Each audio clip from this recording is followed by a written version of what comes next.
Alongside rush forward Carter Wilkie before the Rush take on the Indy Fuel in Indianapolis this week.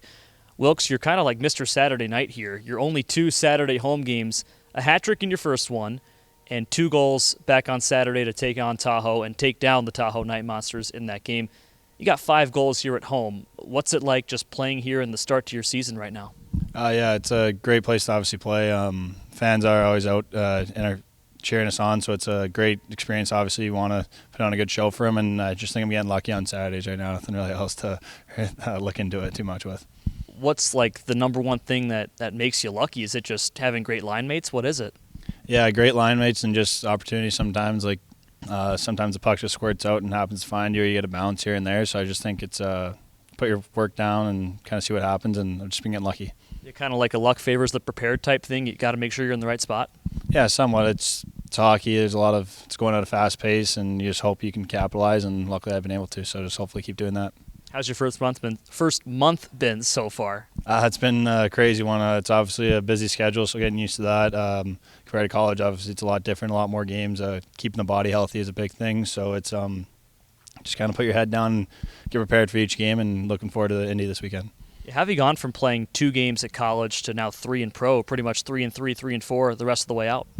Yeah, it's just maintaining your body on a Wednesday or after the first game and the second game, and then you just kind of, on your days off, you really try and relax and take a step back. But everyone's dealing with the same thing, so it's not like it's a crazy aspect, and the guys in here get it showing you kind of ways and knowledge on how to go about it, and college taught me the same thing. So it's just kind of keep your body healthy and make sure you're ready for the next day.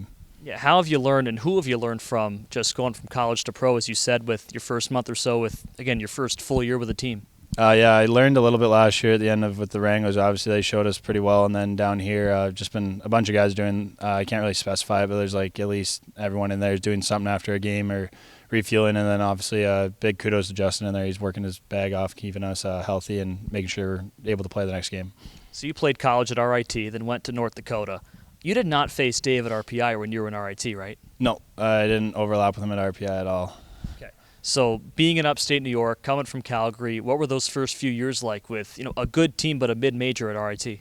Yeah, it's a fun experience. Obviously, playing college hockey is a great time for anybody. I don't think anyone opposes their time in college at all. It's life-changing. You got to learn how to manage also school and hockey at the same time, so it's a lot in your workplace. But I had a great experience. I had a great group of guys around me, great coaching, and we were a good team as well, so it helped a lot. And I grew and developed as a player and also as a person during that time. Yeah, what were your days like as a student-athlete at any school? It's got to be tough, right? Yeah, and you're at the rink for practicing, working out for at least 3 hours in a day, so those are gone, but then you got to think about the time before. So sometimes you're 4 hours at a rink, and then you got maybe 3 or 4 classes a day, and those run in hours, so there's another chunk of your day gone. And then obviously you got homework and you got to study and prepare, and then on weekends you're gone, so it's just managing and stuff like that. But it takes you a little while to get used to it, but it's not like craziest or the hardest thing, but it's definitely something on your work plate. So being in Rochester for 3 years, red hots or white hots? That's the sauce, right? It's like garbage plates and stuff like that. Yeah, what went on your garbage plate in Rochester? I had one of them during my time there, and I think I had a burger, and then I think I had the red sauce, I want to say, chili. I don't fully remember, so sorry, Rochester. I didn't have too many garbage plates when I was there. You were there for 3 years and had one garbage plate. Yeah. What did you do for 3 years there? School, lots of school. I was in a tough degree, so I had a lot of labs, so I was just doing that, and then cooking meals. I like to cook, so that was a big thing. I didn't really want to go out and get food often, but if I needed a little treat or something like that, I definitely indulged. What do you like cooking? Anything. I'm mainly a dinner guy, but it's just kind of whatever you're feeling that day. Staples has been so far, like tacos here are really easy. Just make a lot of food, kind of go on from there. Just seeing what is available. It's kind of hard when you're gone for a little while, so you just want to cook as best you can and then kind of prepare and not waste food. Okay, so you transfer, you go to UND, obviously a premier spot in college hockey. Everyone sees what it's like at the Ralph. Having lived in North Dakota, I saw it myself, and the videos of like the stuff behind the scenes. What is it like to actually live it for a year?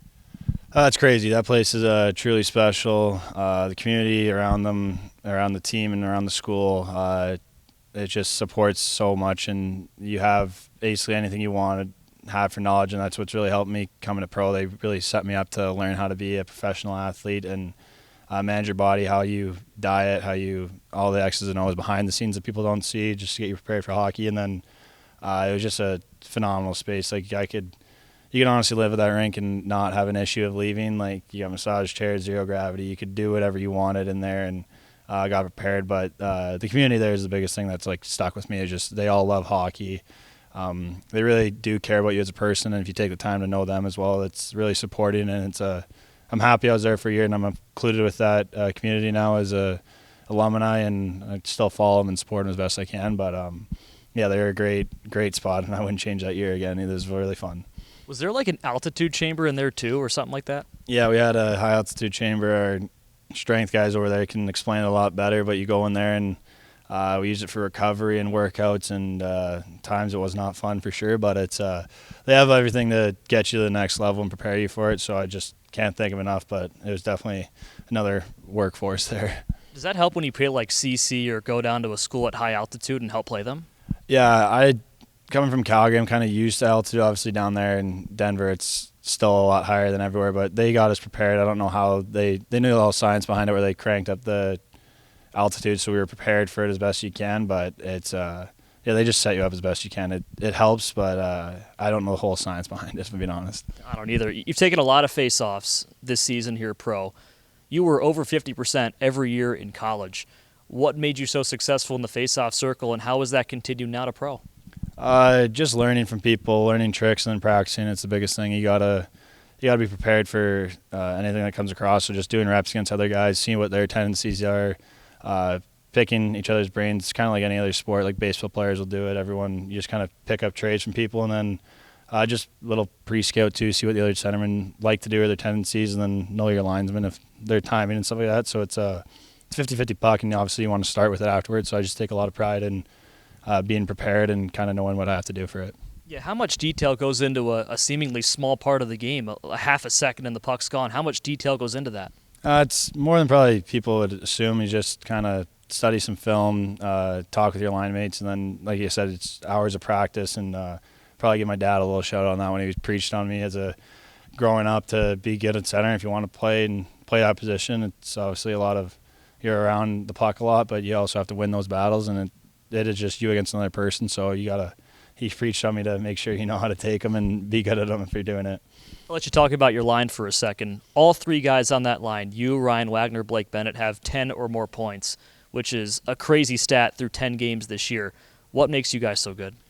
For them, they're really good at obviously putting the puck in the net and creating space and finding you if you're open, and we're just complementing each other really well. Our games are seemingly to flow together. We talk a lot, which helps out a lot. Like we pick each other's brains, see what the other person's seeing or what they want to do, and honestly, I've just been putting my stick on the ice sometimes, and they've been hitting me with it, so it's been really effective, and I just can't. Those guys are doing a lot of work right now, and it's working right now, and hopefully we can keep it going.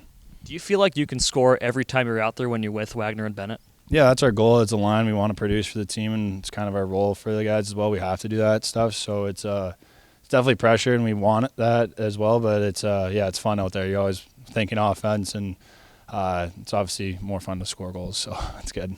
Okay, so you're from Calgary. Obviously the Flames are a big deal. You're part of the Flames organization now. How full circle is that to grow up, Saddle Dome, the big thing in Calgary, and now you get to play there with the Wranglers? Yeah, it's very, like last year was a really surreal moment, like when I first joined the team there on the road. So I got my bearings there, and then I went back home, and lots of family obviously there. So that was really cool to see it, and growing up going to the rink and being a part of that, and like cheering, watching those guys play games. And then now I was on the ice looking around, and there's little kids like watching, and I was the exact same shoes. So it's a very full circle, and obviously I want to get back to that level or be back in that rink as quick as possible. But just develop as best I can. So if I get a chance, I'm out there and do the best I can. But it's really cool to be a part of the organization. I can't be happier about it. Wilkes, I appreciate this. Thank you. Thank you. Appreciate it.